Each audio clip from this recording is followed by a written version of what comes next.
Abra sua Bíblia em Apocalipse e nós vamos ler o texto das Escrituras para a mensagem de hoje. É a quarta mensagem. Vamos lá, recapitulando comigo aqui. Qual foi a primeira mensagem? Os bem-aventurados de Deus. Nós vimos as 7 bem-aventuranças do livro de Apocalipse, não é?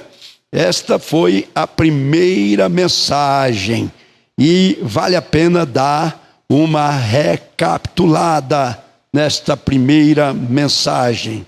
A segunda mensagem foi exatamente visão do Cristo glorificado, né? A segunda mensagem. A terceira mensagem que nós ministramos aqui, vamos ver quem se lembra. Ele vem com as nuvens e todo olho verá. Ele vem com as nuvens. E hoje nós vamos falar a quarta mensagem, não é? O Cristo que anda na menorá. O Cristo que anda na menorá. Abra sua Bíblia, Apocalipse capítulo 1. Nós vamos ler os versos 19 e 20, por favor. Apocalipse 1, 19 e 20. A quinta mensagem, para domingo que vem, com a graça de Deus, nós vamos falar sobre o mistério das 7 estrelas. Que coisa, hein? É a quinta mensagem, deveria ser hoje, mas eu inverti aqui na direção do Senhor, não é? Então leia comigo, versos 19 e 20. Escreve as coisas que tens visto, e as que são, e as que depois destas hão de acontecer. O mistério das 7 estrelas que viste na minha destra, e dos 7 castiçais de ouro. As 7 estrelas são os anjos das 7 igrejas. E os 7 castiçais que viste são as 7 igrejas. Que Deus abençoe a sua palavra em nossos corações. Põe a mão no coração e diga assim comigo: Senhor Jesus, obrigado por estarmos agora participando da tua mesa, para comer o pão da tua palavra, para nos alimentar espiritualmente destas verdades que fortalecem a nossa fé e que nos capacitam para uma caminhada vitoriosa na tua presença. Fala conosco, Senhor. Oramos em nome de Jesus. Fala, Deus, fala, Deus, toca-me com brasas do altar. Fala, Deus, fala-me. Sim, alegre atendo ao teu mandar. Mais uma vez, igreja, comigo. Fala, Deus. Põe a mão no coração. Fala, Deus. Toca-me com brasas do altar. Fala, Deus, fala-me, sim, alegre atendo ao teu mandar. Aleluia, louvado seja o nome do Senhor. Meus amados irmãos e irmãs, eu vi alguém fazendo um debate num programa evangélico, questionando por que algumas igrejas estão usando símbolos judaicos no altar. Alguém chegou a ver esse debate? Alguns aqui viram. Hã? E, naquele debate, a pessoa dizia que isso aí seria estar judaizando a igreja.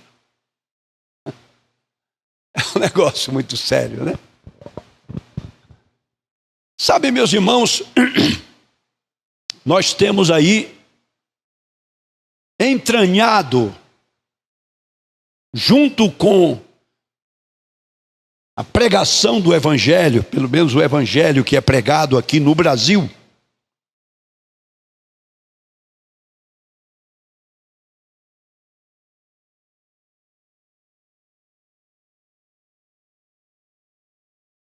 uma mentalidade que, especialmente para quem não conhece a Bíblia na sua inteireza e não a interpreta com integridade, em que as pessoas, alguns pregadores, alguns chamados mestres da palavra, revelam o seu preconceito e discriminação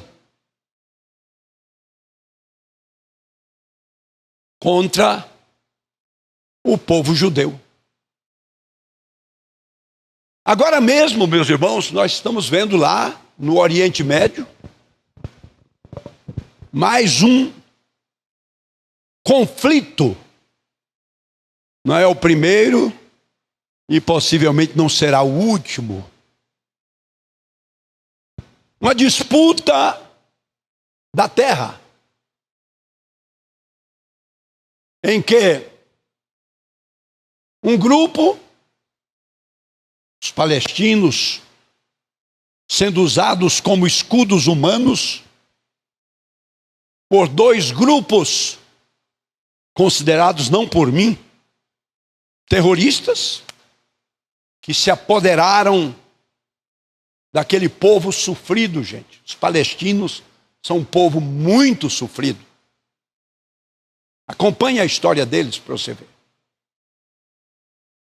E é preciso nós entendermos que os povos que se tornam muitas vezes vulneráveis agem com ingenuidade no mundo de tanta malícia, de tanta busca de poder, em que as pessoas se matam por causa do poder, como em nenhum outro período da história humana.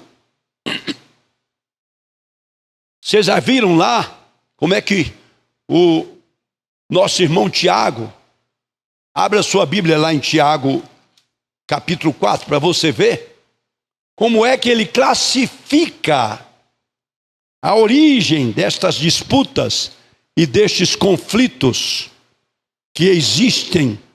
Capítulo 4 de Tiago, abra lá. Olha como é que a Bíblia fala tudo. Ela revela tudo, desde as raízes motivacionais do coração das pessoas, para guerrearem entre si. Veja comigo. Repita comigo, por favor. De onde vêm as guerras e pelejas entre vós? Porventura não vem disto, a saber, dos vossos desejos que nos vossos membros guerreiam? Na verdade, a tradução desejos, deleites, a melhor tradução seria da vossa cobiça. Tem uma tradução que diz da vossa cobiça, a cobiça humana, né? Que guerreiam nos vossos membros. Aí no verso 2 repete aí, ó. Cobiçais e nada tendes. Diga comigo.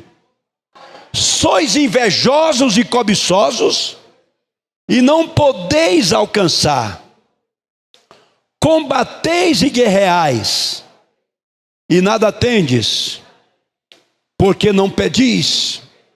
Pedis e não recebeis, porque pedis mal, para gastardes nos vossos deleites. Olha que coisa séria. As ambições humanas, né?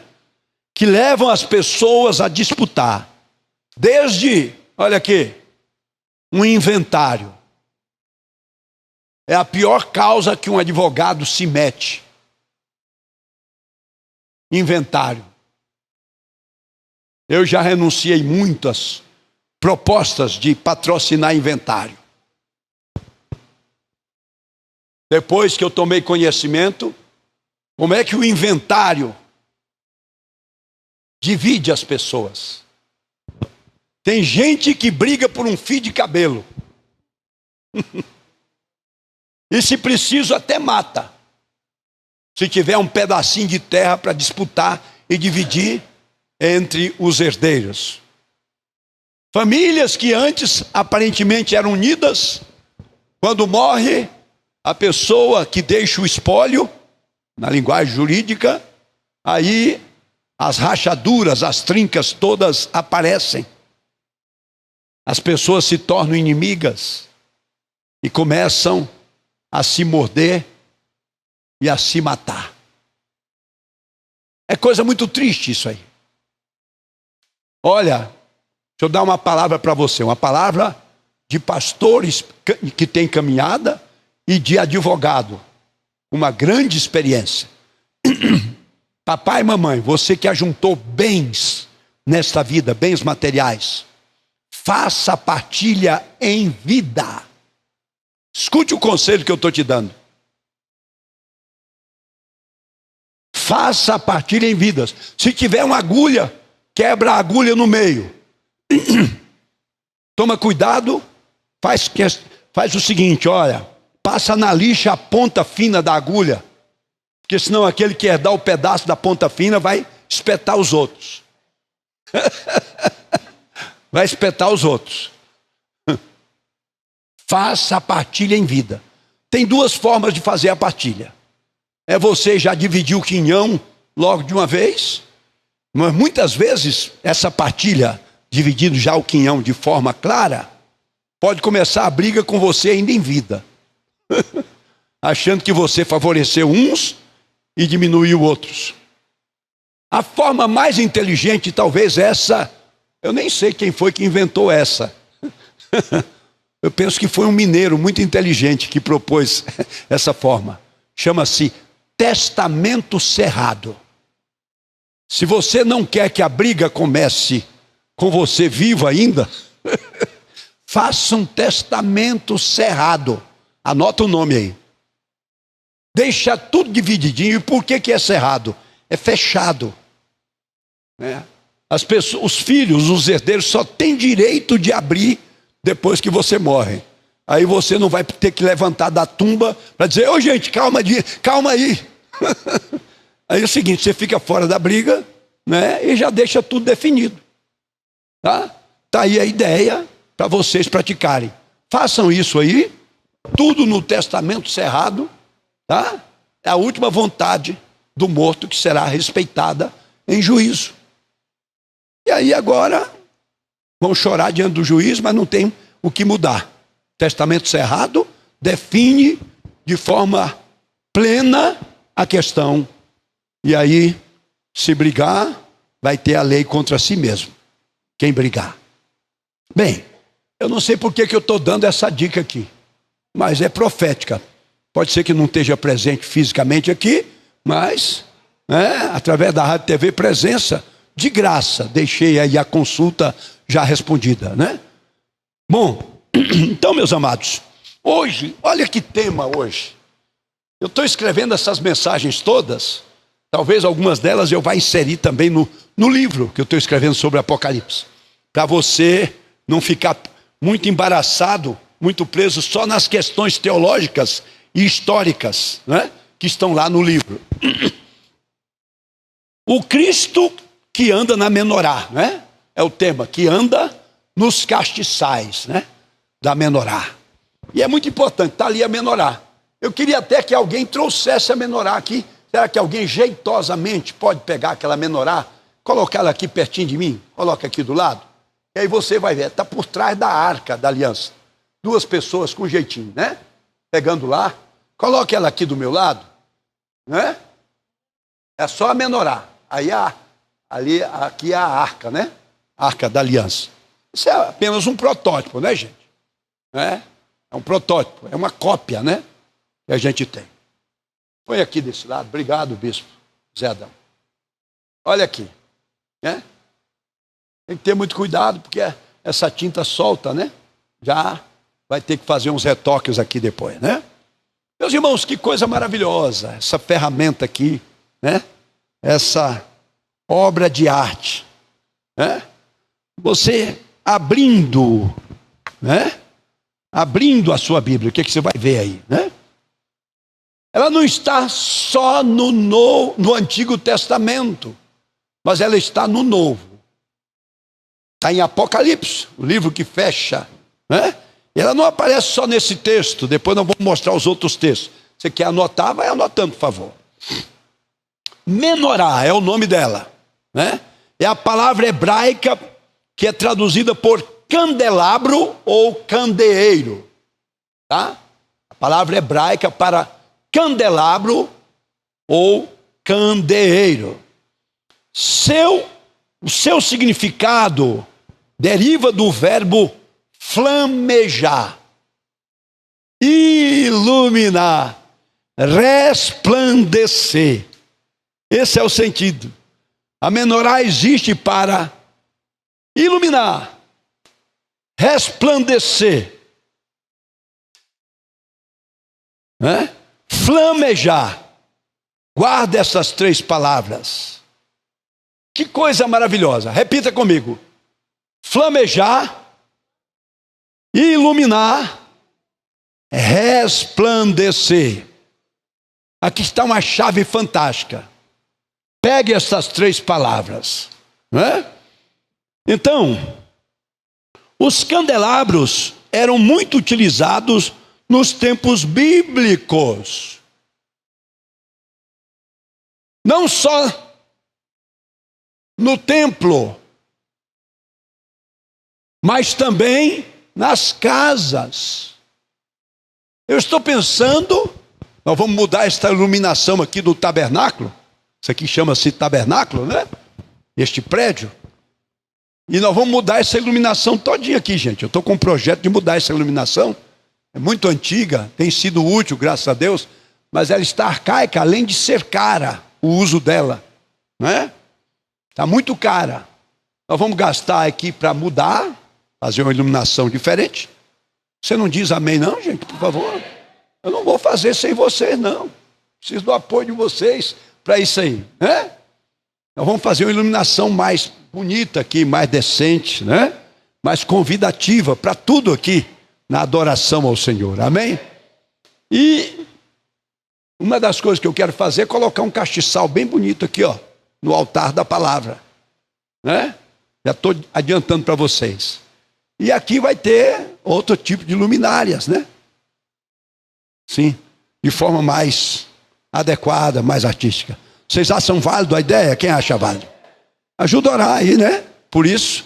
E já estamos aí pegando os orçamentos para fazer isto aí o mais breve possível. Então, veja bem.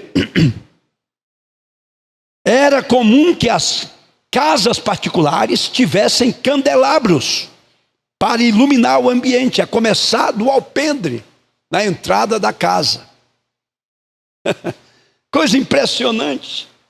Ainda hoje se usa isso em muitos lugares.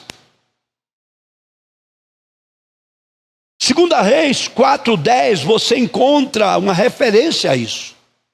Aos candelabros com a função de iluminar o ambiente.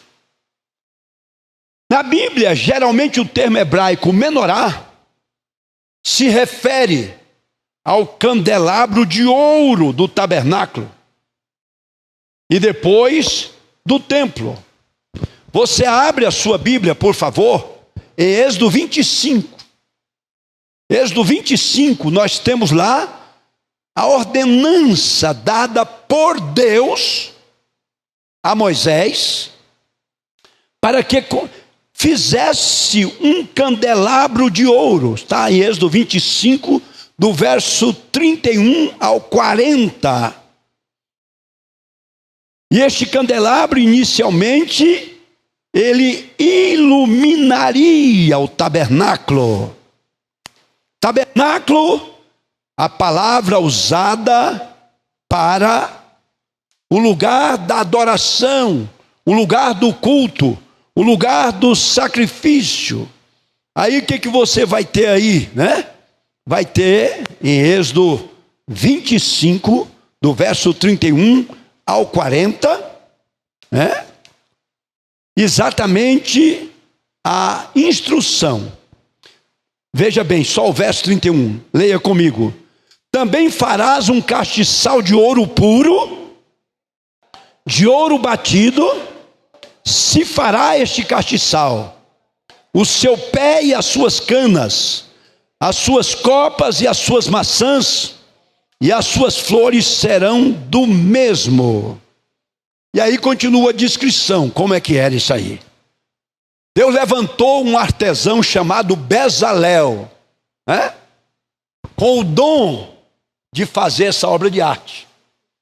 E o castiçal do tabernáculo, que depois se tornou também do templo, né? Está em 2 Crônicas 4:7. Você vai encontrar o castiçal sendo transferido para o templo que Salomão construiu ao Senhor. O que nós temos? Era uma peça só. Não havia emendas, não havia soldas, não havia trincas. Ele tinha que fazer isto aqui com a maestria. Era uma barra de ouro só. Juntava-se o ouro, derretia em grande quantidade, e era ouro maciço, não era ouro apenas que cobria, igual esse aqui. Olha bem, era ouro maciço. E aí ele tinha que trabalhar essa peça, de maneira que não houvesse trinca nem solda, e ela ia sendo formatada de uma barra de ouro só. Que coisa fantástica.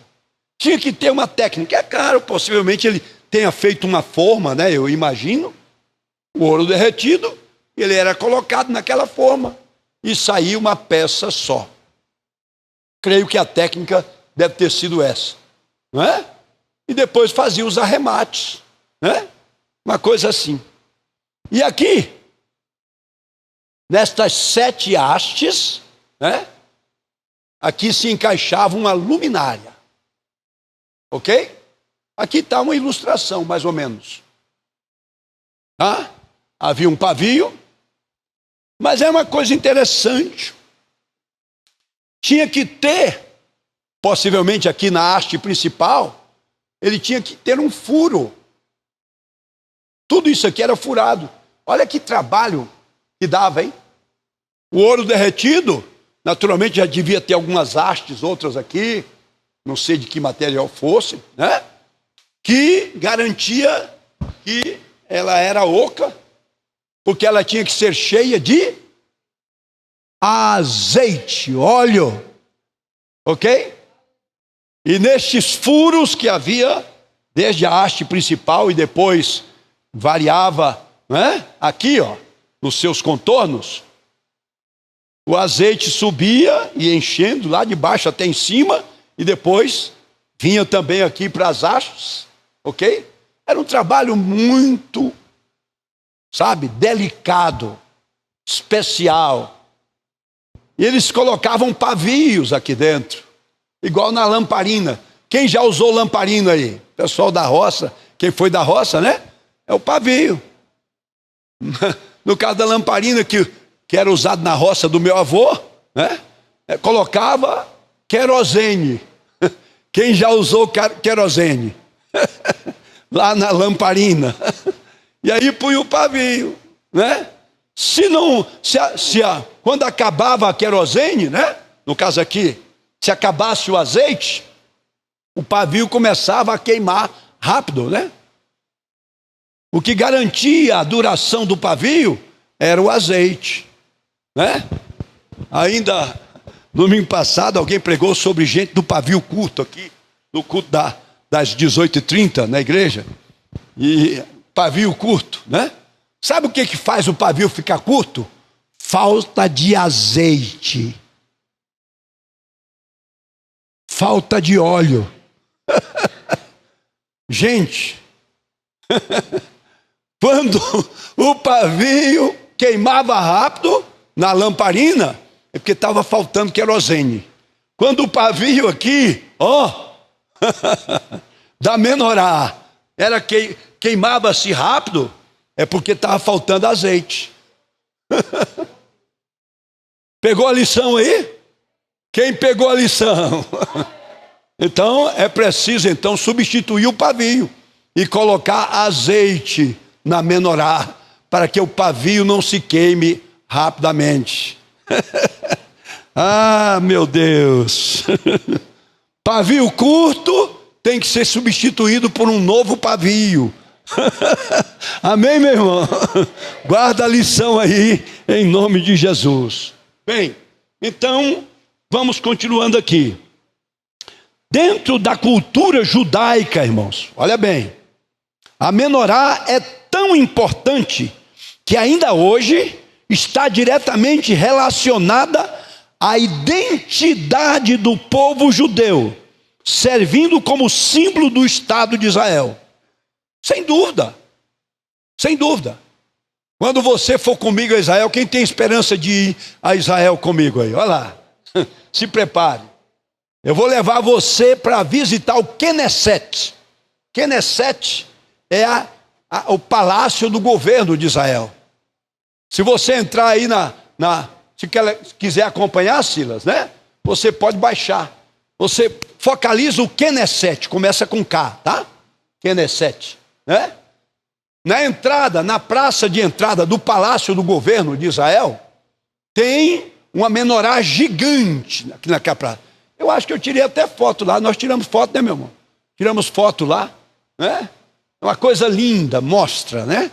É um dos símbolos nacionais da nação de Israel. Meus amados, olha bem, isso aqui é apenas um fundo histórico, tá? Tudo isso tem um significado especial, tá? E para Israel é o símbolo da nação, é o símbolo da unidade da nação. Anote isso aí. A união indivisível, diga, união indivisível da nação. 7 hastes ligadas ao tronco principal. Esse tronco principal aqui representa os patriarcas, fundadores, a quem Deus deu a promessa para a nação.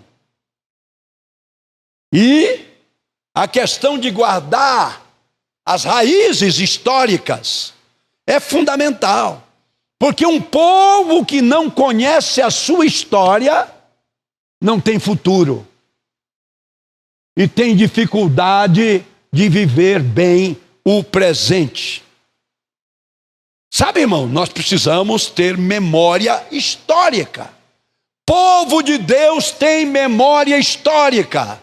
Não só o povo da antiga aliança, mas o povo da nova aliança, a igreja do Senhor. Você como cristão individual, você como família que integra a igreja de Deus, precisa ter memória histórica. Qual é a sua história? Você tem motivos para se alegrar ao revisitar o seu passado, a sua história? Ou você tem coisas que você tem tristeza, gostaria que não tivesse acontecido? Há coisas que nós temos controle e há coisas que nós não temos controle. Nós precisamos ser honestos conosco mesmo. Olha aí, meus irmãos. Olha aí. Essa aqui não é a menorá do templo, é um símbolo dela, é uma representação dela. Então, meus amados irmãos, nós gostaríamos que você pensasse nisso. Shalom é uma igreja que tem história. Agora, na primeira semana de junho, nós vamos ter, junto com a festa de Pentecostes, a celebração de 63 anos de história. Olha que coisa séria. Quando foi, dia 14 agora de maio, que dia que deu 14 de maio? Hoje é 15, né? Hoje é 16. Deu sexta-feira. O que se comemorou em Israel sexta-feira? O que se comemorou? 73 anos de refundação do Estado de Israel. O Estado de Israel nasceu no mesmo ano do J. Moura, gente. Sendo que eu sou velho 2 meses e 1 dia, mais do que o novo Estado de Israel. E por que a refundação? Quando se conhece a história de Israel, nós sabemos que Israel sofreu um fenômeno chamado diáspora. Anote esta palavra, diáspora. Está na história de Israel, a dispersão da nação, que perdeu a sua identidade como nação. O povo, quando se dispersa pelas razões as mais diversas, perde a sua identidade como povo. Igreja, quando se dispersa, olha a estratégia do inimigo para que a igreja perca a sua identidade. Família, quando se dispersa, perde a sua identidade como família. E um dos trabalhos de Satanás na terra é fazer com que o ser humano perca a sua identidade. Meus irmãos, olha bem o gargalo para onde as nações da terra estão sendo conduzidas. Vou citar só um exemplo, tá? Se ensina em todas as escolas, agora estão pleiteando isso aqui no Brasil, em todos os níveis, desde o primário, que a pré-história humana, você entra no National Geographic, entra em qualquer canal que vai trazer informações educativas para todos, a história é a seguinte: nossas raízes não estão em Deus. Primeiro, porque não há um Criador. Tudo que está aqui é fruto de uma evolução, por acaso, por explosão, por uma série de razões que não tem razões. Não tem lógica para a coisa. Essa é a sabedoria do mundo. E o que se ensina? Que o nosso descendente mais próximo é o macaco. E tem gente que se ofende quando é chamado de macaco. Olha as contradições. Eu não estou aqui fazendo apologia disto ou daquilo. Por favor, me entenda. Eu estou te dando aqui, olha a contradição. Se ensina para as crianças que nós viemos do macaco. Não é este ou aquele por questão de discriminação racial. Por favor, entenda o que eu estou dizendo. Todos, independente da cor da pele, todos, de acordo com o que é ensinado. Quantos pais sabem disso? Quantos jovens sabem disso? Pergunte às crianças o que é ensinado na escola. Todos são descendentes do macaco.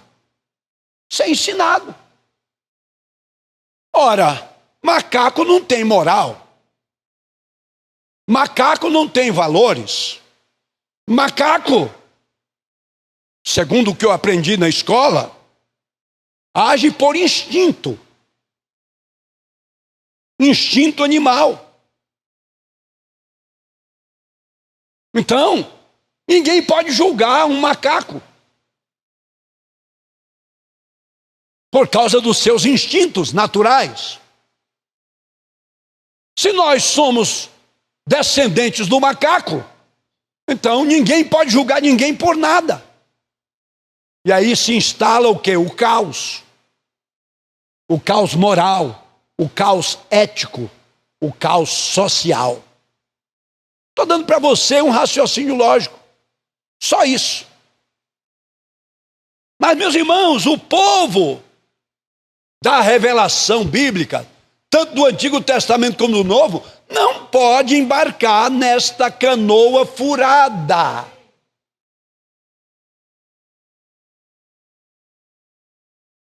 Não pode. Nós temos como fundamento de fé a Bíblia Sagrada, Palavra de Deus. E Deus usa símbolos. Ele mesmo mandou. Está lá claro na sua Bíblia ou não está? Deus mandando fazer o castiçal de ouro, mandando fazer tantos outros. A Arca da Aliança e assim por diante. Não para serem objetos de adoração. Quem usar isso ou aquilo, ou o que for, ou até mesmo a cruz, como objeto de adoração, não entendeu o que Deus está ensinando. Há uma frase que diz o seguinte: uma imagem, diga comigo, uma imagem vale por 1000 palavras. Quem já viu isso? Uma imagem vale por 1000 palavras. Ora, é muito mais fácil para mim, para você, para todos nós, guardar uma imagem, gravar uma imagem dentro de nós, do que guardar um raciocínio, guardar um argumento. Isso é comprovado cientificamente. A mente humana, ela foi feita, foi construída de tal maneira que ela grava uma imagem rapidamente. Mas às vezes tem dificuldade de guardar conceitos, palavras, explicações. Isso é didático. O Criador entende dessas coisas melhor do que nós. E através destes símbolos que nós temos, tanto no Antigo Testamento como no Novo, o que Deus está trazendo para nós? Lições, mensagens que nós precisamos realmente estar atento. Veja, por exemplo, o Novo Testamento. A palavra grega do Novo Testamento, que corresponde a menorá, no hebraico, é a palavra liknia. Liknia corresponde a menorá. Ela é usada para se referir a menorá do tabernáculo do Antigo Testamento. Em Hebreus 9:2, abre a sua Bíblia no livro de Hebreus, agora lendo o Novo Testamento. Capítulo 9, verso 2. Veja, por favor, o que está escrito aí. Hebreus 9:2, lemos assim: porque um tabernáculo estava preparado, o primeiro em que havia o candeeiro, é outra tradução para candelabro, é candeeiro, e a mesa e os pães da preposição, ao que se chama o santuário. Olha que coisa fantástica. A palavra que está aqui é liknia. É usada para se referir ao tabernáculo do Antigo Testamento. A figura do candelabro ou candeeiro também aparece, não só como no Antigo Testamento, para representar o povo de Israel, o povo da Antiga Aliança, mas agora está associada à igreja. No livro de Apocalipse 1:20, repita comigo a leitura de Apocalipse 1:20, por favor. O mistério das 7 estrelas, repitam. Que viste na minha destra, e dos 7 castiçais de ouro. As 7 estrelas são os anjos das 7 igrejas, e os 7 castiçais que vistes são as 7 igrejas.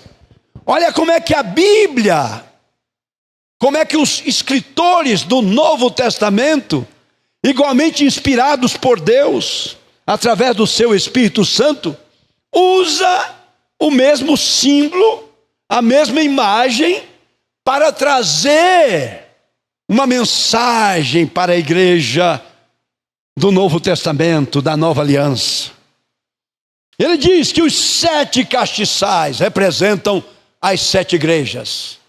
Mas os 7 castiçais estão aqui integrados numa mesma peça, indissolúvel, indivisível, inquebrável, sem trincas, sem rachaduras. Isto fala de quê? Da unidade da igreja, a unidade do povo de Deus. Como Deus está realmente nos chamando, irmãos, para nos convertermos à visão da unidade da igreja.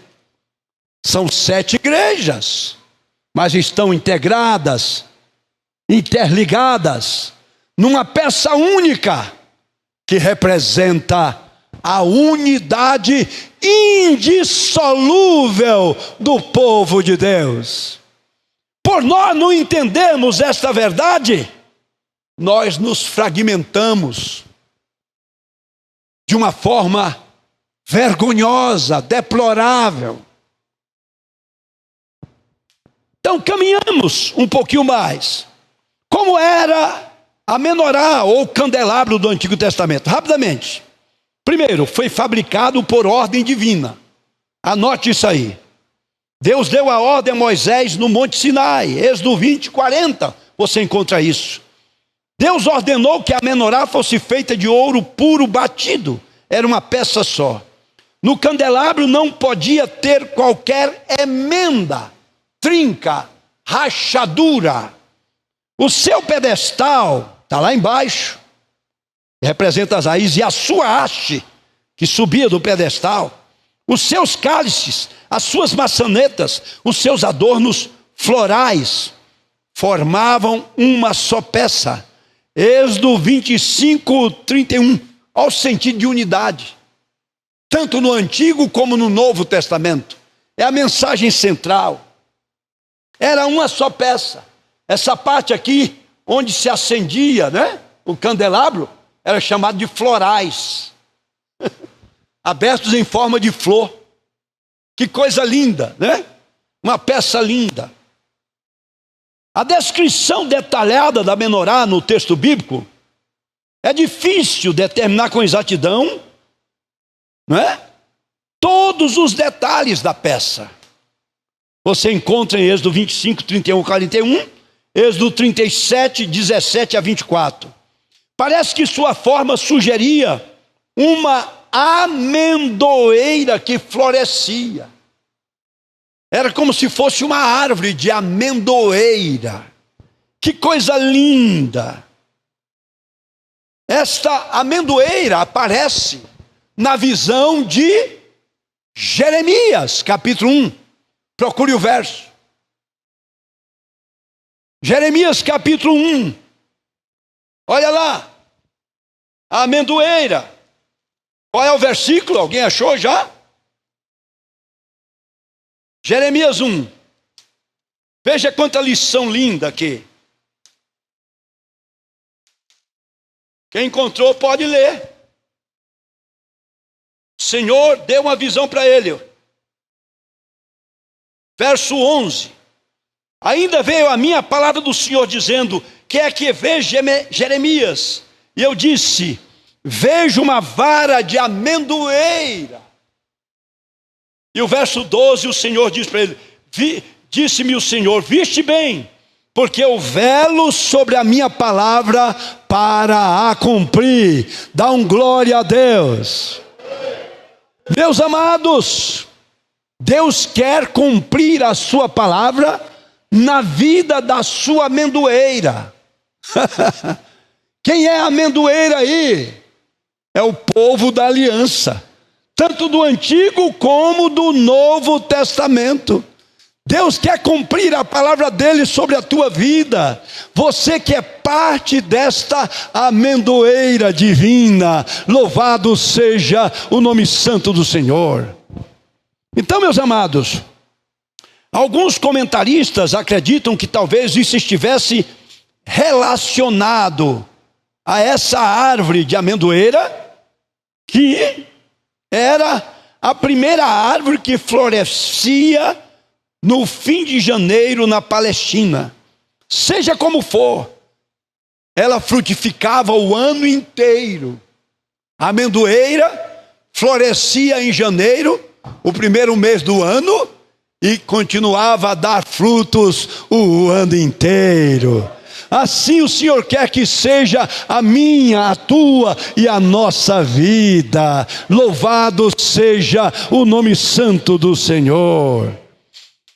Essa haste central era como o tronco da árvore. 6 outras hastes, porque aqui tem a do meio, né? Para completar a 7ª, né? 3 de cada lado, como se fossem ramos ao lado do tronco central. Provavelmente as hastes laterais se elevavam até a altura da haste central. E aí nós temos uma árvore frutífera durante todo o ano, cada ano da sua existência. É isso que Deus quer para mim, para você, para todos nós, como povo da nova aliança. Dá um glória a Jesus aí. Você está frutificando? Você entendeu por que Jesus fala lá no Evangelho essa palavra? Procure aí. Pelo fruto se conhece a árvore. Quem já leu isso na Bíblia aí, levante a mão. Meu irmão. Deus não plantou em sua igreja árvores infrutíferas, ramos infrutíferos. Não. Ele plantou a árvore frutífera como a amendoeira da visão, em que a palavra dele se cumpre nas nossas vidas, para a glória do seu santo nome. Imagine isso aqui. Por que 7? Rapidinho, por que 7? 7 na Bíblia, irmãos, é o número da obra completa, da obra acabada, da obra pronta. Assim como os 7 dias da criação, o número 7 significa obra completa. Está em Filipenses 1, se não me engano, 6. Levante a mão e diga comigo: aquele que começou em nós a boa obra, há de completá-la até o dia de Cristo. Aleluia, glorifica o nome do Senhor. Olha aí, é isso que está aí. Na ponta de cada uma das 7 hastes havia uma base em forma de taça ou de flor, dentro da qual uma lâmpada era colocada, totalizando 7 lâmpadas. Apesar de o tamanho exato da menorá do tabernáculo ser desconhecido, sabe-se em que sua fabricação foi utilizado um talento inteiro de ouro puro batido. Isso significa que o calendário do tabernáculo tinha cerca de 34 quilos. Olha bem, 34 quilos de ouro. Por que de ouro, irmãos? O ouro na Bíblia é símbolo da realeza. E Deus, como diz Pedro, tem levantado na nova aliança um sacerdócio real. Levante a mão e diga: sacerdócio real. Você, como parte do povo da nova aliança, é sacerdócio real. O sonho de Deus, inaugurado sobre Israel, profetizado sobre Israel, está no livro de Êxodo. Procure lá o capítulo. Quando Deus tirou o povo do cativeiro, ele disse assim: olha, vós me sereis povo sacerdotal. Está lá. Quem já leu isso lá no livro de Êxodo? Êxodo 19, procura o versículo aí, ó. Êxodo 19. Deus não queria apenas uma tribo, uma família de sacerdotes. Ele queria uma nação de sacerdotes. Este projeto não se concretizou com o povo da antiga aliança. 19, 5 e 6, marquem sua Bíblia aí, olha aí, o bispo Sebastião Valadares está dando a dica. Mas, irmãos, no povo da nova aliança, Pedro declara que nós não seremos. A promessa lá é que seria, Israel seria, mas Israel não se habilitou para ser povo sacerdotal. Ficou preso apenas ao ensaio, ao avant-premier de Deus através da família de Arão. E o tempo todo se subordinou àquele ritual, que era uma amostra do que o que Deus queria que todo o povo se tornasse. Mas Israel não se habilitou para isso.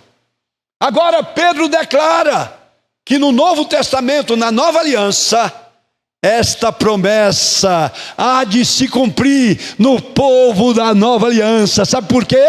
Porque agora o sacrifício perfeito do Cordeiro de Deus Jesus Cristo já se consumou de uma vez por todas. Tetelestai foi a palavra usada na festa de Páscoa deste ano.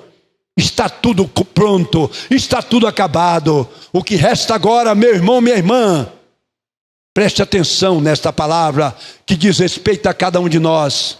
É que cada um de nós se levante para ocupar o seu lugar no propósito de Deus, no cronograma de Deus, no projeto de Deus. Levante-se e assuma o seu sacerdócio espiritual na casa de Deus, no reino de Deus, para a glória e honra do nome do Senhor.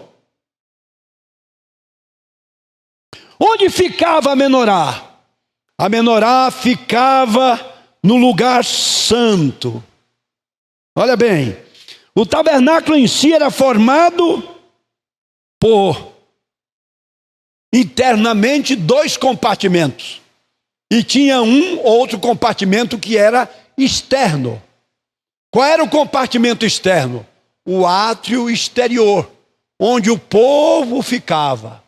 Tinha o átrio do povo da aliança e tinha o átrio do povo gentio, dos gentios que viessem para o culto judaico, que se convertessem ao culto judaico. Ficavam separados. Que coisa impressionante, hein? E meus irmãos, é linda a tipologia. Nós temos um curso que há anos atrás ministramos aqui na igreja para os líderes e irmãos, o tabernáculo de Moisés. Eu quero reeditar este curso. Quem gostaria de fazer o tabernáculo de Moisés? Para aprender as lições proféticas que estão naquela tipologia completa do tabernáculo. É lindo, tá? Olha bem. Fora do tabernáculo ficava o altar do sacrifício. Ficava no átrio exterior. Ficava no pátio exterior, onde os sacerdotes faziam os sacrifícios de animais.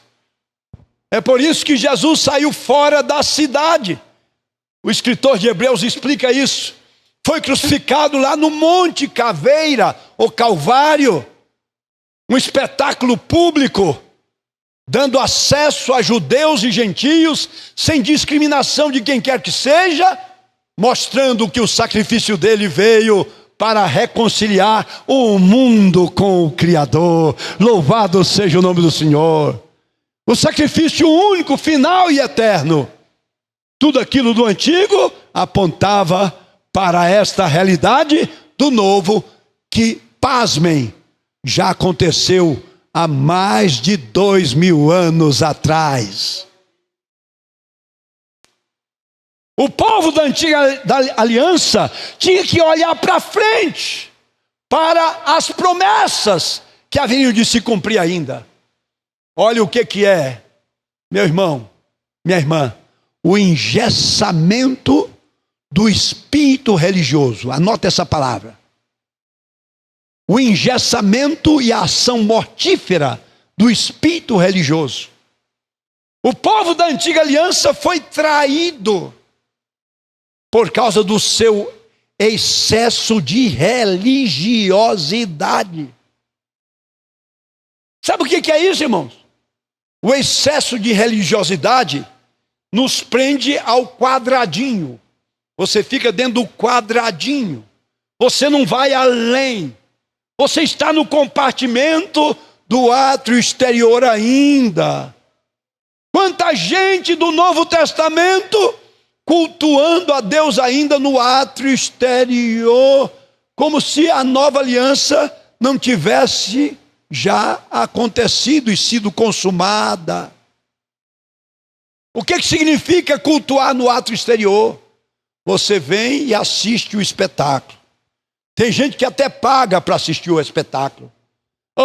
Pessoa vem para o culto, não ora, não canta, não adora, não contribui, apenas assiste.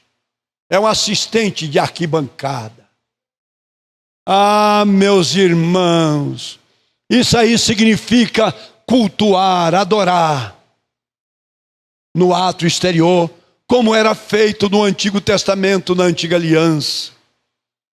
Você não pode esquecer que há 2000 anos atrás, o véu do templo foi rasgado. As portas do tabernáculo foram abertas. Por isso que você, aqui, hoje, a gente faz um negócio, irmãos, é coisa aqui de ocidental mesmo. Pode olhar uma coisa importante. As religiões orientais têm uma cultura que nós ocidentais perdemos. Sabe qual é a cultura? Nos templos, tabernáculos, pode usar, cada um deles usa um nome que queira, né? Eles usam nomes diferentes.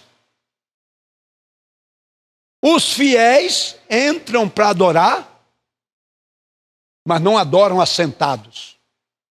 Não tem cadeira colchoada, nem banco duro, para eles se assentarem.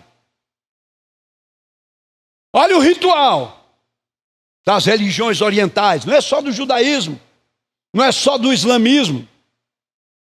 O ritual é o seguinte: muitos deles, a maioria deles, nem podem entrar de calçado.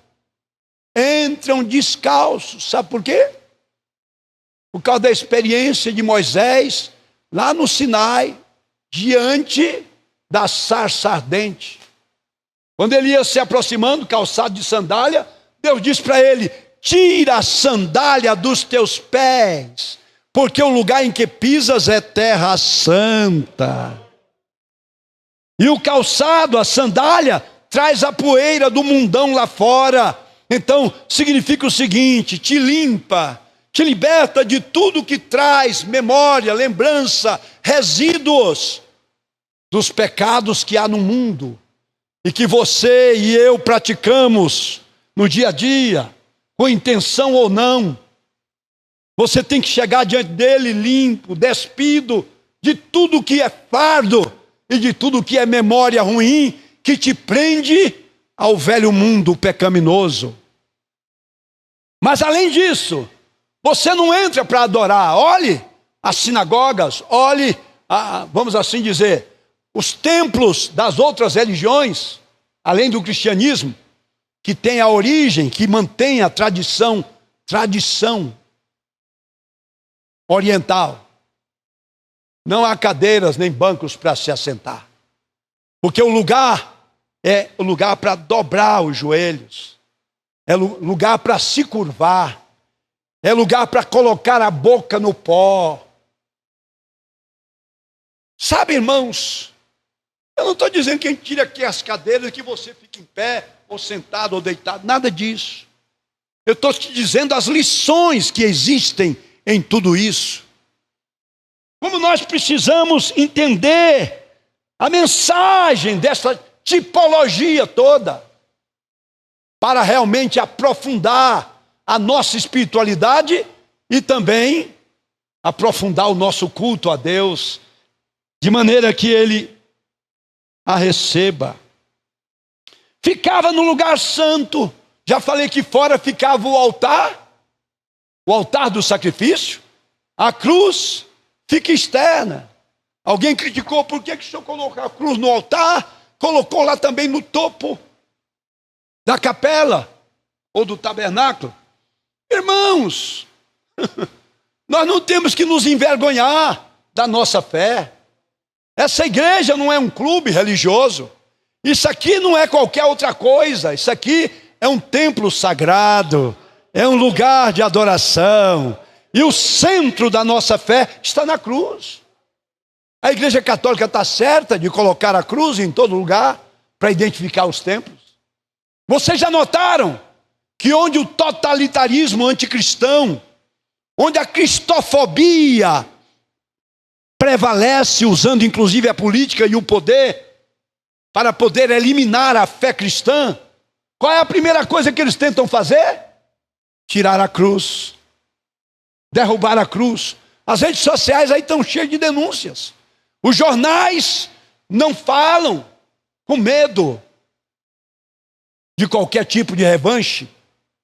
Primeira coisa que eles fazem é derrubar o símbolo máximo da nossa fé, no caso aqui, no caso da igreja, a cruz. Nas outras, os demais símbolos. Então, meus amados irmãos, nós precisamos entender isto aqui. A menorá ficava no lugar santo, sabe por quê?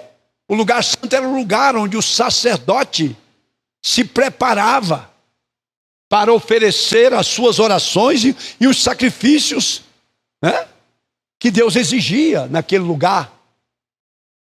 Então, meus irmãos, nós precisamos entender uma coisa. O lugar mais iluminado do tabernáculo era o lugar santo. Sabe por quê? Porque não se ministra a Deus com o pecado no coração. Você pode, eu posso ter o talento que for. Meu irmão, sabe por que às vezes o nosso culto não flui? É porque às vezes os próprios pastores são culpados. Os pastores estão procurando pessoas talentosas para pôr no altar. É isso ou não é? Alguém que tem talento musical, que tem talento de voz, que sabe falar bem. Não estou falando que a gente tem que procurar o pior, não. Por favor, não conclua o que eu não estou dizendo. Mas, meus irmãos, esse não deve ser o critério primeiro para alguém ocupar o lugar do altar, o lugar santo. O critério primeiro, sabe qual é? Vida santa. Por isso que aqui a menorá era iluminada. Essa menorá, ela representa também, sabe o quê? A palavra de Deus, o testemunho de Deus. Olha o que diz o Salmo 119, 105. Repita comigo, levante a mão. Lâmpada para os meus pés é a tua palavra e luz para os meus caminhos. No lugar santo, o lugar da menorá que iluminava os sacerdotes, não para que ele visse o pecado do outro, mas ele tinha que ver o seu próprio pecado, para se limpar, se quebrantar, se humilhar e se gabaritar para ministrar no lugar santo. Meus irmãos, para que a santidade de Deus emane para o tabernáculo, é preciso que aqueles que ministram estejam no lugar santo, vivam em santidade, sejam santos como Deus é santo. Uma mensagem estranha que não se ouve mais nos púlpitos das igrejas, especialmente no Brasil. Não se fala mais sobre santidade. É um tal de vale tudo aí de qualquer maneira. Basta ter talento e pronto, já está escalado para poder ocupar o altar. Mas na Bíblia não é assim. Deus não busca talentos. Deus busca vidas que se consagram e que se santificam para servi-lo e ministrar a Ele um culto aceitável. Como nós precisamos entender isso. E olha que eu não estou falando vocês. Eu tenho corrigido os nossos queridos, assim, no sentido de dar um sinal de alerta. A mania que alguns pregadores têm de falar, porque vocês não. Você não prega para eles, você prega primeiro para você. Então substitua o vocês por nós. Mude esta linguagem no púlpito. Pare com esse negócio de você. Você tem que mudar, você tem que se consagrar, você tem que santificar. E ao invés de você, diga: nós temos, nós precisamos. Porque a mensagem pega daqui para lá, não é daqui para lá. Sabe, irmãos, até a nossa terminologia tem que ser mudada. Vigie, pregador. Corrija a sua linguagem. Ou será que você já está hiper santo? Que você já alcançou a perfeição? Então você virou a alma penada. Está no lugar errado. Sobe logo para a glória, porque está no lugar errado. Sabe, meus irmãos, nós precisamos encarnar. São muitas as lições. Além da menorá, no lugar santo, ficava a mesa dos pães da preposição e o altar do incenso. Olha, porque ali é lugar de se alimentar espiritual. O pregador que só lê a Bíblia procurando mensagem, temas, sermões para pregar, está equivocado. Desde que eu entendi esta lição, irmãos, eu passei a estudar a Bíblia para me alimentar dela. E a palavra que me alimenta, na direção do Senhor, eu reparto com o povo de Deus. Eu não leio nem estudo a Bíblia procurando temas de sermões. Há muitos anos que não faço isso. Eu leio e estudo a Bíblia me alimentando. É a mesa dos pães da preposição. O pão que o próprio sacerdote come, se alimenta, é fortalecido. A gente sabe quando o pregador está falando algo que ele mesmo não se alimentou. É muito fácil identificar. É muito fácil. Sabe, meus irmãos, mas fala também do altar de incenso. Tinha mais coisa no lugar santo. Eu não estou fazendo o estudo completo. Vou dar só mais 2 destaques, além da menorá. A mesa dos pães da preposição, que só o sacerdote podia comer. Primeiro o sacerdote se alimenta, para depois alimentar o povo. E tem que ser assim. A segunda coisa que tinha era o altar de incenso. Porque para se manter uma vida santa, é preciso ter o altar de incenso na vida, que é o altar da comunhão, vida de oração. Nós estamos estudando com os bispos, e eu quero recomendar, viu, senhores bispos, já falei com eles, a todos os pastores, pastoras do ministério, todos aqueles que ministram a palavra, a ler um livrinho, além da Bíblia, Poder através da Oração. Anota aí, você pode até abaixar, está lá no Google, está de graça, tá? Bispo Hermes, foi você, né? Ou foi o bispo... Não, foi o bispo Mateus, né? O bispo Mateus encontrou esse livro. Olha, foi escrito para pregadores, para gente do altar, para pregador da palavra. Poder através da oração. Nós estamos estudando. Olha, a gente se envergonha. O que está? A gente fica envergonhado do que está naquele livro. Já mais de 20 edições, só em português. Traduzido em diversas línguas. É um clássico evangélico. Não adianta exortar o povo para orar, se eu, como pastor, como ministro, como líder, tenho uma vida rasa, rara, escassa, emergencial de oração. Irmãos, oração é como incenso. Quando eu e você temos uma vida de oração no altar de Deus, a nossa vida recende o incenso que na Bíblia, Apocalipse fala que são como as orações dos santos. Nós vamos falar sobre isso mais adiante. A menorá era colocada de frente para a mesa dos pães da preposição, à esquerda de quem entrava no lugar santo. Olha bem, toda essa mobília tinha um significado específico na adoração do Antigo Testamento. E seu cuidado estava entre as funções sacerdotais. Sacerdote tinha de cuidar do lugar santo. Você está zelando do altar? Está zelando do altar da palavra de Deus? As 7 lâmpadas da menorá eram abastecidas pelos sacerdotes com azeite puro de oliveira. Êxodo 27, verso 20. As lâmpadas do candelabro deviam ficar acesas continuamente. Você escutou? Não podiam se apagar. Se apagasse, aquilo era um sinal. Sabe de quê? Que os sacerdotes do tabernáculo não estavam cumprindo com a sua missão. Por isso, estava faltando azeite no candelabro e, consequentemente, o pavio estava sendo queimado e, por isso, se apagara. Queimado sem azeite. Meus irmãos, que coisa séria isso aqui. Êxodo 27, 20, Levíticos 24, 1 a 4 fala disso.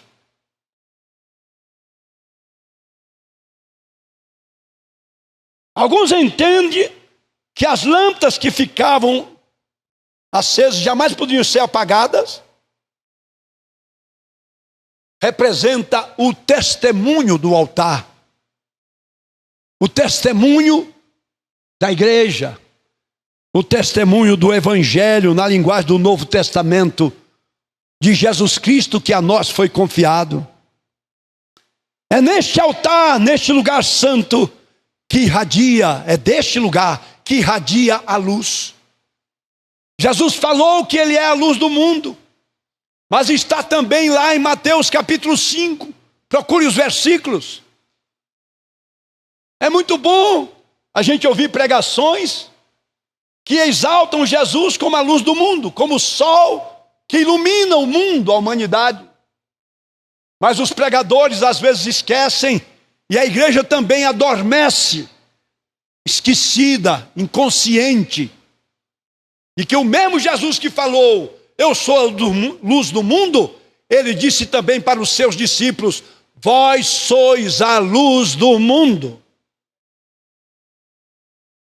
Escutou, a igreja? Você e eu fomos constituídos para transmitir a luz do mundo que é Jesus. Jesus está em você? Quem tem Jesus na sua vida, levante a mão.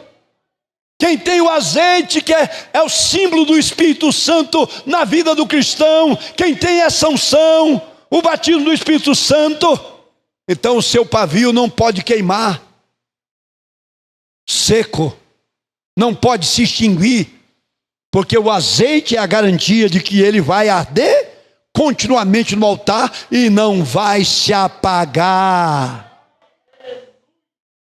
E assim, o testemunho de Jesus Cristo, o evangelho que podemos ministrar com palavras, sendo ministrado pela nossa vida, pelo nosso exemplo e testemunho, vai irradiar como luz do mundo.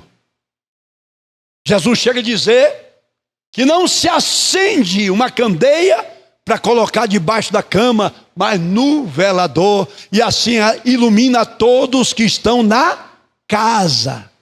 Porque o testemunho cristão começa dentro do lar, começa na casa, na família, no lugar onde nós vivemos e convivemos todo dia.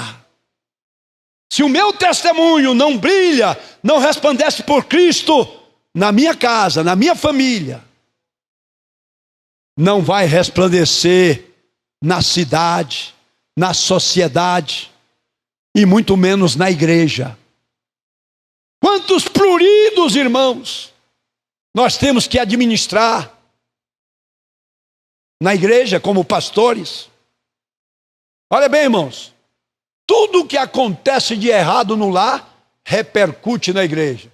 Querem ver? Rapidinho, não vou citar tudo não. Um rapaz e uma moça começam a namorar. Tem problema ali no namoro? A igreja que paga o preço, a igreja que sofre. Eles brigam, acabam o namoro e saem da igreja. Já viu isso? Já viu isso? Repercute na igreja. Porque se o testemunho não é bom na relação que está se preparando para constituir um novo lar. Como é que ele vai se manter perante a igreja? E muito menos perante o mundo. O casal briga, se agarra, se rasga, se arrebenta, não vai para a igreja. Ah, não vou à igreja, não, estou com vergonha. Tinha que ter vergonha diante de Deus, meu filho. De não aprender ou de casar sem saber conviver para constituir uma família. Conviver bem para constituir uma família. Vergonha da igreja é o mínimo. Igreja é lugar de você vir buscar conselho, buscar apoio, buscar ajuda. Quando o problema explodiu, né? Quando tudo a carne já apodreceu, é difícil colocar sal que restaure uma carne podre. Restaura? Tem sal que restaura a carne podre? Eu não conheço. Eu não conheço. Entendeu, meu irmão? Está claro isso aqui? O mesmo Jesus que diz, vós sois o sal, vós sois a luz do mundo, diz, vós sois o sal da terra. Alguém fez circular nas redes sociais uma das frases célebres creditadas a Spurgeon, o príncipe dos pregadores, né? Eu achei interessante essa frase. Eu não conferi se realmente é dele, porque às vezes coloca o nome de alguém famoso para dar credibilidade à frase. Aqui. A frase é mais ou menos assim. Jesus não disse, vós sois o caramelo do mundo, mas o sal da terra.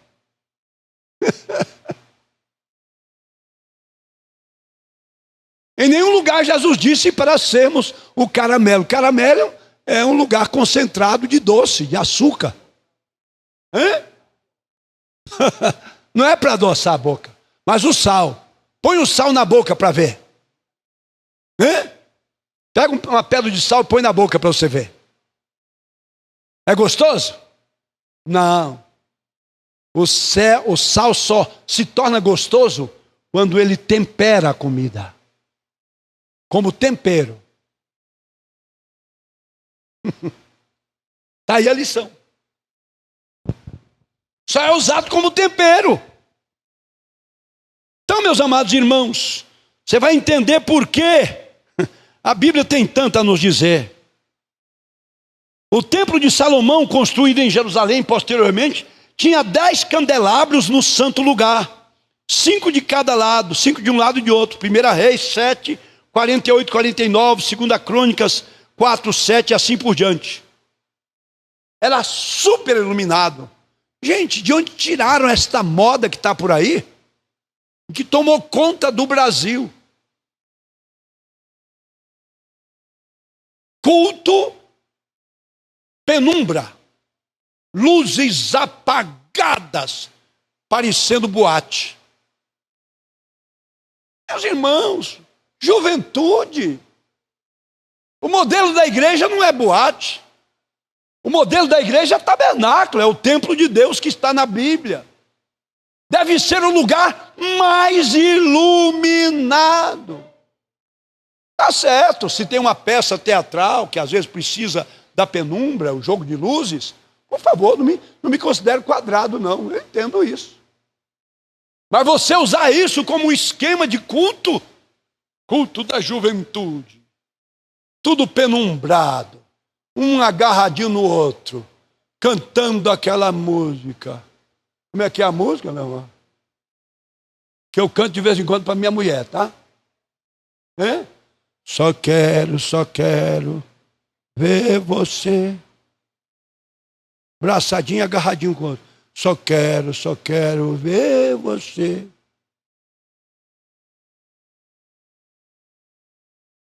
Você é o tratamento de iguais.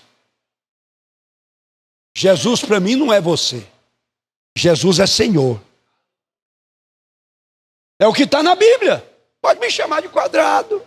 Ah, mas pastor, apóstolo, O senhor parece uma pessoa tão bem formada. Será que o senhor não vai entender isso? É apenas uma terminologia moderna. Ah, irmão, não mexe nos fundamentos, não. É por isso que tem tanta irreverência, tanto desrespeito para com Jesus, tratando ele como se fosse o cara. Ele é o cara, ele é o igual. Eu vi já pregadores falando essa linguagem para se conectar com os jovens. Eu não estou preocupado em pregar para jovens, irmão. Estou preocupado em pregar para povo de Deus. Eu quero pregar para gente que tem sede de Deus. Eu não quero falar para agradar, eu quero falar para ensinar a verdade de Deus. Esse é o projeto que tem no meu coração e na minha vida. Eu não estou buscando métodos humanos que não se encaixam com as verdades da palavra de Deus. Quem quiser fazer, faça. Eu não estou aqui para criticar ninguém, mas eu espero que no ministério que lideramos com a graça de Deus, isso não aconteça. É o que eu espero. Não é uma lei, não é uma imposição. É uma palavra diretiva, apostólica, para quem tem ouvidos para ouvir. Fechando. Tem mais um pontinho. Você aguenta mais um pontinho? Quem aguenta mais um pontinho? Ninguém aguenta? Quem está acordado aí, diga amém.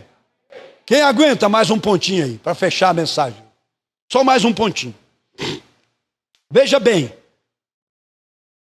a menorá tem um significado profético também. Além de pedagógico, tem um significado profético, tanto no Antigo como no Novo.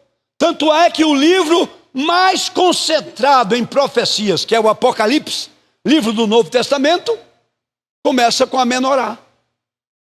Está lá a menorá.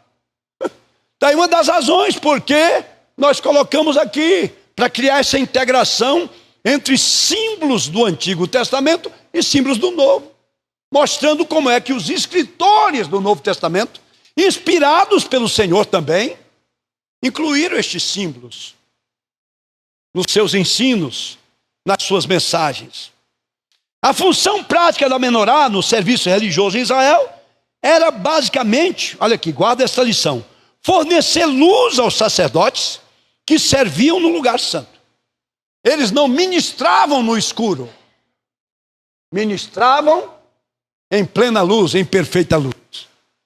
E quando Salomão construiu o templo, por orientação de Deus, ele multiplicou os candelabros para que fosse mais iluminada ainda a santidade de vida de cada um, que deveria ser refletido em toda maneira de viver. Olha bem, estudiosos consideram, olha que coisa linda essa nota, que o tabernáculo e o templo, pelo menos em certo sentido, relembravam o jardim do Éden, onde o ser humano tinha comunhão direta com Deus. O jardim do Éden é um lugar santo. O pecado não tinha entrado lá ainda. Então eles sugerem que a menorá, cuja aparência era semelhante a uma amendoeira, de certa forma também era uma lembrança da árvore da vida, que havia no centro do jardim do Éden. A amendoeira, na teologia judaica, representaria, tipologicamente, a árvore da vida, que estava no centro do jardim do Éden. Que coisa linda está aqui. A menorá, que era formada de 7 hastes, já vimos aqui na literatura judaica, significa completude, algo completo, acabado, perfeito. Vamos passando isso aqui. Você vai encontrar o profeta Zacarias numa visão, estamos falando do significado profético. Uma menorá de ouro, mas suas características eram diferentes do candelabro do tabernáculo e do templo. Zacarias 4:2, olha lá. A visão de Zacarias é de difícil interpretação. Parece conectar as 7 lâmpadas do candelabro à onisciência de Deus. Zacarias 4:10. Olha o significado profético de Zacarias. O Deus que vê todas as coisas. Porque ilumina, não há nada escondido. Onde a luz brilha, as trevas vão embora. Por isso Jesus diz: quem me segue não andará em trevas, mas terá a luz da vida. Louvado seja o nome santo do Senhor. Com base no contexto da visão de Zacarias, alguns comentaristas também entendem que a menorá possa ter simbolizado a responsabilidade dos judeus no pós-exílio em ser luz para os gentios, como está em Isaías 42:6 e 42:6 e 49:6. Israel deveria ser luz para as nações, está lá na profecia de Isaías. A igreja do Novo Testamento é chamada para ser a luz do mundo, representando Jesus, levando Jesus às nações. O Novo Testamento nos mostra a menorá e também o próprio tabernáculo com toda a sua mobília, apontando profeticamente para Cristo e sua igreja. Assim, a menorá tipifica Jesus como a luz do mundo, João 8:12. Nele se cumpre a profecia de ser a verdadeira luz para as nações, através do testemunho da sua igreja. Veja Lucas 2:32, João 9, Mateus 5:13 a 16. Assim, lâmpadas da menorá tem também um significado profético da igreja. A luz de Deus para o seu povo, manifestada supremamente através de Jesus Cristo, jamais deve se apagar, jamais se apagará. Essa luz tem que ser refletida através da igreja, por causa da sua união com Cristo e da sua vida de unidade. Igreja dividida é o maior mau testemunho que ela pode dar perante o mundo. Jesus diz lá em João 13, que eles sejam um, ó Pai, como nós somos, eu em ti e tu em mim, para que o mundo creia que tu me enviaste. Irmãos, pode observar, toda a congregação, toda a igreja local que passou por divisões, ela passa por uma crise de decadência. E toda a igreja que é fruto de divisão leva consigo o vírus da divisão. Para onde for, ela vai continuar dividindo e subdividindo e subdividindo até o fim. Isso, a história prova isso. Então, meus amados, isso explica porque no livro de Apocalipse a figura do candelabro aparece como símbolo da unidade e missão da igreja. Guarda essas duas palavras. O candelabro no Apocalipse aparece como símbolo da unidade e missão da igreja, que propaga a luz do Evangelho de Cristo. Apocalipse 1, de 12 a 20, Apocalipse 2, 1 e 5 e Apocalipse 11, 4. Tanto no judaísmo como no cristianismo histórico, a menorá continua sendo um símbolo de fé, união e missão do povo aliançado com Deus. Fiquemos de pé, em nome do Senhor. Você quer experimentar a presença de Cristo em sua vida? Quantos querem experimentar? De forma clara e visível. Ouça com atenção. Essa frase eu reservei para falá-la de pé. Nós precisamos estar aqui unidos, não apenas reunidos, mas unidos, com este sentimento, esta convicção. Primeiro, de unidade. Não devemos estar apenas reunidos, mas unidos de verdade. Em unidade. Trabalhar a unidade. Promover a unidade do povo de Deus. Viver em unidade. Segundo, nós precisamos assumir que dependemos dele. Temos que dar lugar a ele em nossa vida. A nossa lâmpada só vai resplandecer se ele, que é a verdadeira luz que veio a este mundo e que ilumina todo homem que vem a este mundo, como está em João 1, estiver reinando em nós, governando a nossa vida e a nossa história. E terceiro, temos uma missão. Eu chamo de missão iluminar. Repita comigo, por favor. Missão iluminar. Mas só vamos iluminar se estivermos nesta conexão das 3 palavras que falamos. Primeiro, não esqueça disso nunca. A igreja tem que ser como candelabro. Não importa quantas congregações existem. Como haviam 7 igrejas na Ásia Menor. O Senhor está dizendo que elas tinham que caminhar unidas.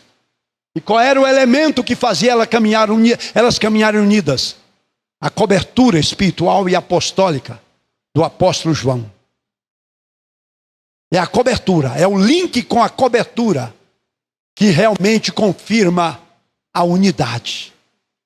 Quando aprendemos a trabalhar debaixo de cobertura espiritual autêntica, a unidade vai funcionar. Olha como é que Deus faz. Lar tem cobertura. Quem é a cobertura do lar? Os pais.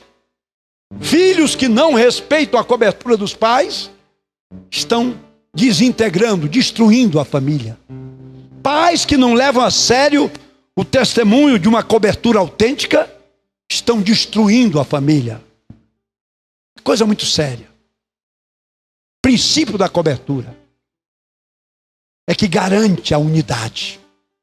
Onde há pessoas que respeitam e andam sob cobertura colocada por Deus, a unidade floresce e frutifica para a glória do Senhor. Assim como a vara de amendoeira. 365 dias no ano. Segundo, não é o meu eu, mas é Ele em mim. Paulo diz, eu estou crucificado com Cristo. Não vivo mais eu, mas Cristo em mim. A minha luz é a luz que emana dele. É Ele em mim. É Ele em mim. Paulo diz, Cristo em vós, a esperança da glória de Deus. Terceiro, temos uma missão. A missão iluminar o mundo ao meu redor. Começa na minha casa, na minha vizinhança, no meu trabalho, na minha escola, na minha igreja. Onde eu for, onde eu estiver, trevas não hão de prevalecer. Porque aquela luz ali não vai se apagar jamais. É isso que deve acontecer na minha, na tua, na nossa caminhada. Individualmente, familiarmente e coletivamente, como o corpo de Cristo. Que Ele abençoe a sua palavra em nossos corações.